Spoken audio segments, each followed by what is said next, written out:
Le gratin de Hollywood.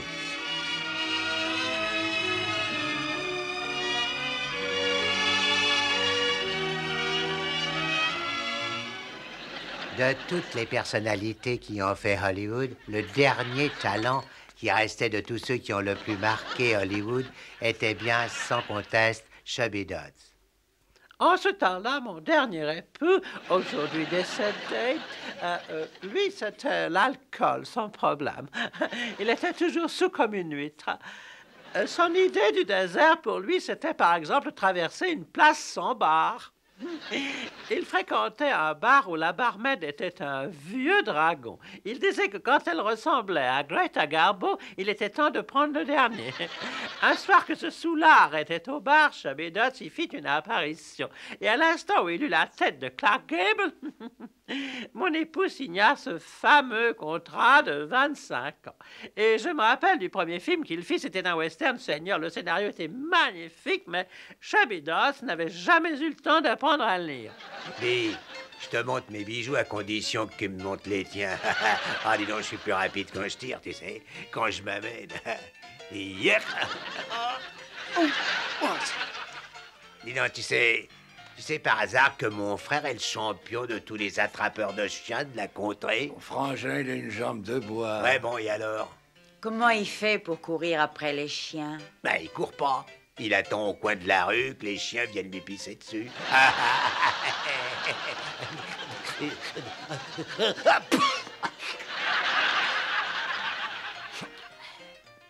On est prêt pour la nuit de noces, monsieur Leto. OK, tous en place, Papouchi. Nous allons tourner scène nuit de noces tout de suite. Alors, faites entrer le cascadeur doublure. Ah, monsieur Chubby Dodds, oui, je vais vous dire. Moi, lui faire tourner Attila le 2. J'ai aussi tourné Tour penché de Londres. Et quand tourner Tarzan, lui perdre tout son pognon un jour au poker avec les chimpanzés.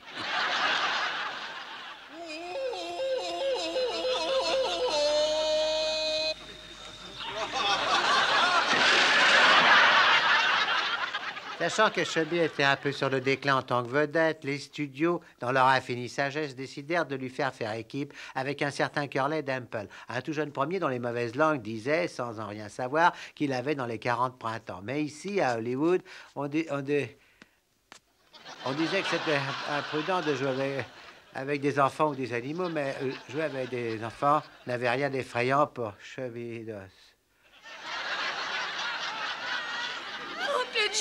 Oncle Jed, je suis si malheureux. Mais rien, non, petit, mais rien. Oncle Jed, c'est un monstre, je le Alors, bébé, déteste. calme-toi, c'est fini. Allons. Oh.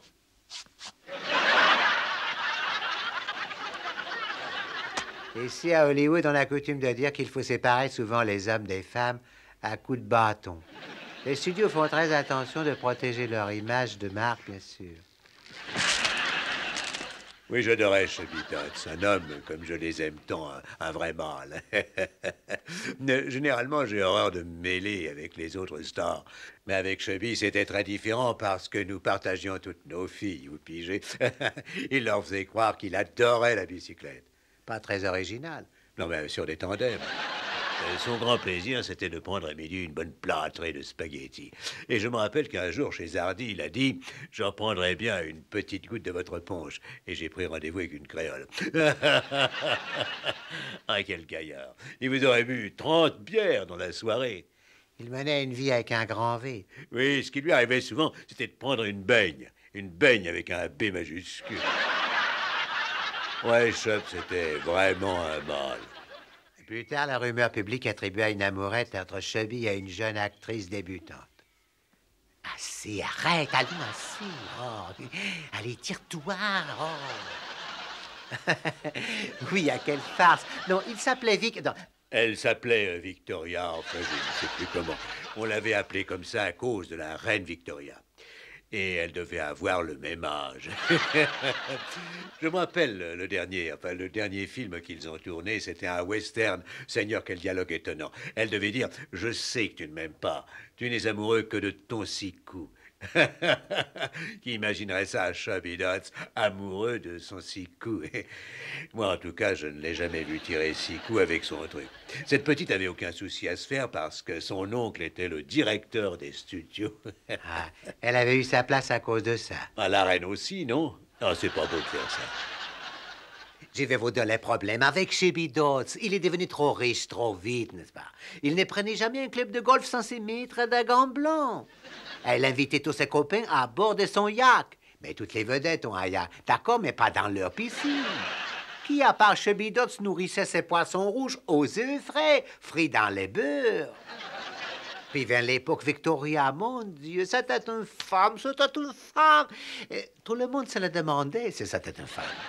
Un grand nombre de personnes racontent que la seule chose qu'ils avaient en commun était le fait qu'ils bossaient ensemble.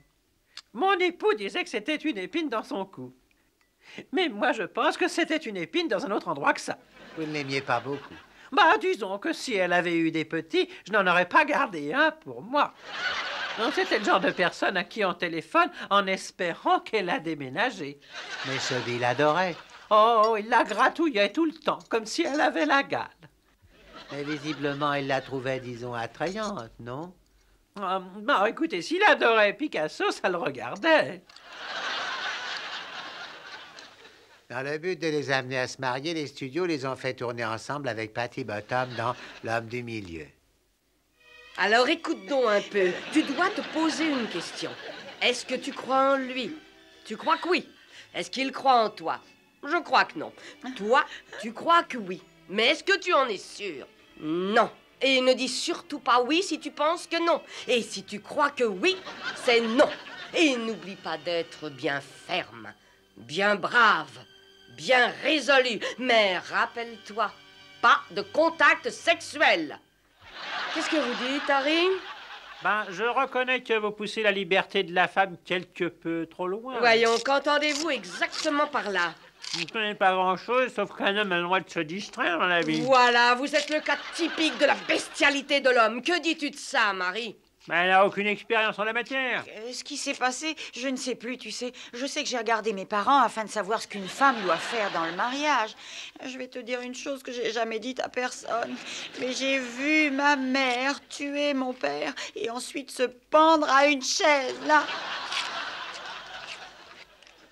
Ah, je dois dire que M. Dodd, c'était un vrai lady.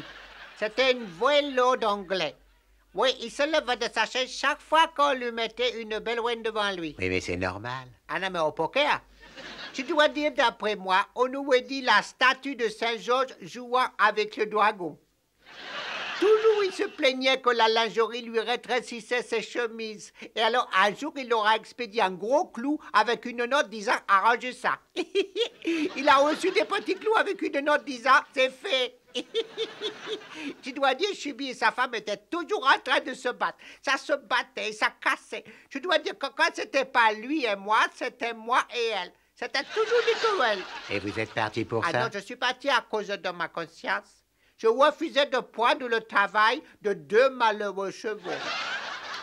Vous savez, ces troubles étaient dus à l'alcool. Moi, je ne supportais pas cela. Je bois très peu parce que, en fait, je dois dire que j'en renverse beaucoup.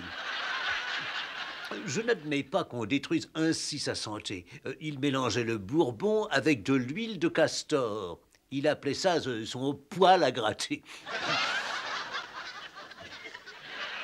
On a tous fait ce qu'on pouvait pour qu'il somme. Je pense qu'on a tout fait. Et moi, j'ai même bu de cet extraordinaire cocktail qu'il nous faisait. On en fabrique encore? Oui, clandestinement. Je vous dirai où plus tard. Van Gogh contre Mona Lisa.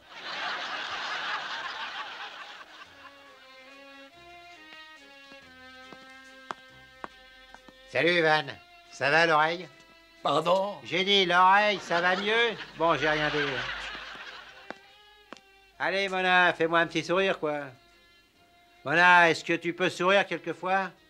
Oh, mais sacrebleu, Mona, souris au moins une fois. Oh, bon Dieu, attends. Ben voilà, tu vois que tu peux. Dans un effort assez louable de réaliser sa personnalité, les studios l'ont autorisé à mettre un film en scène. C'est au cours de ce film qu'il décéda. Et il décéda sur le set pendant que la caméra tournait. Et selon ce qu'ont dit les critiques, il ne décéda pas très bien. Chubby Dodds présente Son derrière le rideau de fer. Qui est là? C'est moi, Sam Dodsworth. Anne. Oh, salut Natasha. Oh, tu es ravissante, mon trésor. C'est très gentil à toi de me le dire. Non, je le pense. Toi, tu as changé. Oh, c'est vrai? Oui, c'est vrai. Tu t'en sors pas trop mal, on dirait. Natasha! Oui? Oh, c'était épatant. Un peu de café, non, merci monsieur? infiniment, très cher. C'est le... Ah! Aïe! Aïe! Oh, mais c'est... Ah!